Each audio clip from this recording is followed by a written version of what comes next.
안녕하십니까. 돋보기를 보는 세상 고인돌입니다. 지난주에 저희가 면역에 대해서 좀 알아봤는데, 면역을 좀 더 심도 있게, 아니 심도라고 하기보다는 좀 더 자세히 한번 알아볼 필요가 있다고 생각합니다. 1차 면역, 2차 면역, 3차 면역 할 때 면역 얘기하면 1차 면역은 피부, 점막 얘기 드렸는데, 피부하고 점막을 말씀드릴 때 가장 중요한 거는 피부가 튼튼해야 된다, 점막이 튼튼해야 된다 그러기 위해서는 단백질 얘기를 좀 잠깐 빠뜨린 것 같아가지고, 단백질이 되게 중요합니다. 비타민 A 얘기를 드렸고, 비타민 A는 우리가 다 알다시피 점막에 되게 중요한 거죠.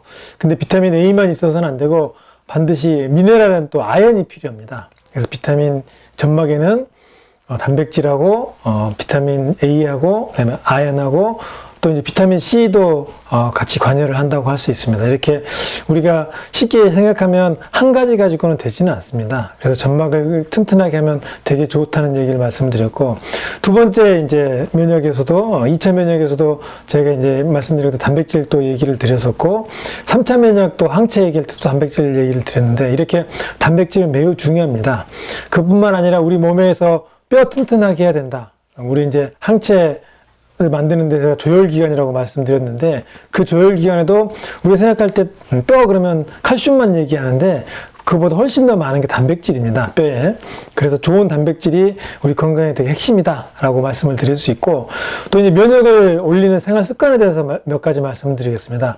면역을 올릴 때는 아까 그때 말씀드린 것처럼 체온을 떨어뜨리면 안 된다. 그래가지고 차가운 거 드시면 안 되고, 그 다음에 또 말씀드린 배꼽티보다는 좀 배를 따뜻하게 해주면 좋겠다 이 말씀을 드렸는데, 그리고 나서 또 중요한 거는 우리가 씹는 거가 되게 중요합니다. 입으로 씹을 때 우리가 이제 그걸 저작이라고도 하기도 하고 뭐 여러 얘기가 있는데, 되게 씹는 게 되게 중요합니다. 그래서 잘 씹은 게 건강에 되게 좋습니다. 그래서 면역을 올리는 데는 잘 씹어야 된다 이 말씀을 또 드릴 수 있고, 또 하나 이제 우리 생활 습관 중에 그때 말씀드린 것처럼 편하게 누워서 자는 시간이 꼭 필요하다, 면역을 올리는데 그 말씀을 또 한번 드렸었는데, 우리가 생활 습관에 잘 지키고 계십니까?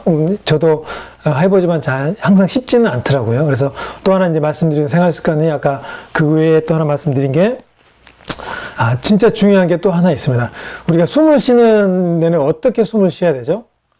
입으로 쉬면 안 된다는 얘기는 우리가 익히 들어서 알고 있는데, 코로 숨을 쉬는 게 맞습니다. 왜냐면 숨 쉬는 기관은 코인데, 코의 점막이 말씀드린 것처럼 밖에 있는 기온을 좀 따뜻하게 해서 올려가는 것도 있지만, 입으로 숨을 쉬게 되면 되게 안 좋은 것들이 너무 많습니다. 그래서 건강을 위한다면, 면역을 위한다면 반드시 코로 숨을 쉬는 게 되게 중요합니다. 그래서 코로 숨을 못 쉬는 사람들이, 우리가 이제 수면 무호흡증이 있는 사람들이라든지 코골이 하는 사람들이라든지 이런 사람들이 대부분 코로 숨을 못 쉬기 때문에 이제 그런 경우가 많이 발생하는데, 그럴 때 생활 습관을 어떤 게 하는 게 좋냐면, 우리 식염수 있죠, 식염수로 코를 한번 세척해 주면 되게 좋습니다. 아침 저녁으로 코를 세척해 준다면, 약국에 가면 코 세척을 할 수 있는 주사기 같은 기구가 있습니다. 그걸로 세척해 준다면 되게 코를 좀 시원하게, 아니면 또 반드시 할 때는 식염수를 하시는 게 0.6%의 식염수를 하는 게 좋습니다. 이걸 뭐 굳이 사야 되냐? 아니면 소금물을 해도 됩니다. 소금에 1리터에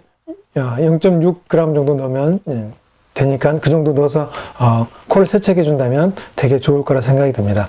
그리고 이제 지난주에 면역 그러면 우리가 이제 장에서 하는 면역은 유산균 말씀을 드렸는데, 유산균 말씀드리기 전에 우유를 한번 또 말씀드려봐야 될 것 같아요. 우유 그러면 우리가 쉽게 생각해서 우유를 왜 드십니까? 라고 얘기를 자문을 한번 해볼 필요가 있습니다.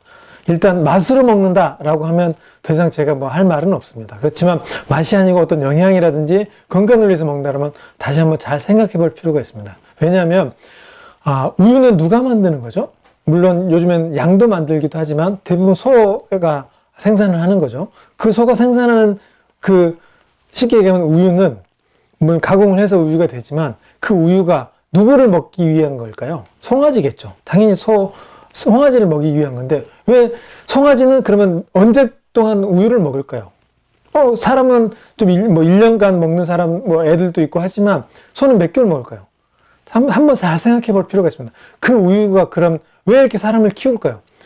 소는 태어나서 죽을 때까지, 아니 성장됐을 때 생각해 보면 끼키야 1년입니다. 1년 동안 몸무게가 얼마나 많이 커질까요? 그죠? 500kg 이상을 커집니다. 태어날 때는 얼마일까요? 50kg입니다. 이 이 차이를 1년 만에 크는 겁니다. 근데 사람은 왜 계속 우유를 먹냐는 거죠. 어디를 키우고 싶어서요. 진짜 우유가 중요하다? 우유가 좋다? 이건 제가 책에도 엄청 많습니다. 우유를 먹지 말라는 책, 그다음에 또 실험해놓은 책. 이런 책들이 많은데 저도 그거에 또 한 표를 던진다면 우리가 이제 쉽게 우유를 안 먹는 사람들은 유당불내증 때문에 안 먹는다라고 얘기를 합니다. 유당불내증이라고 얘기하면 또 어려울 수 있는데 우유를 먹으면 설사한다? 이런 사람들은 우유를 안 먹습니다.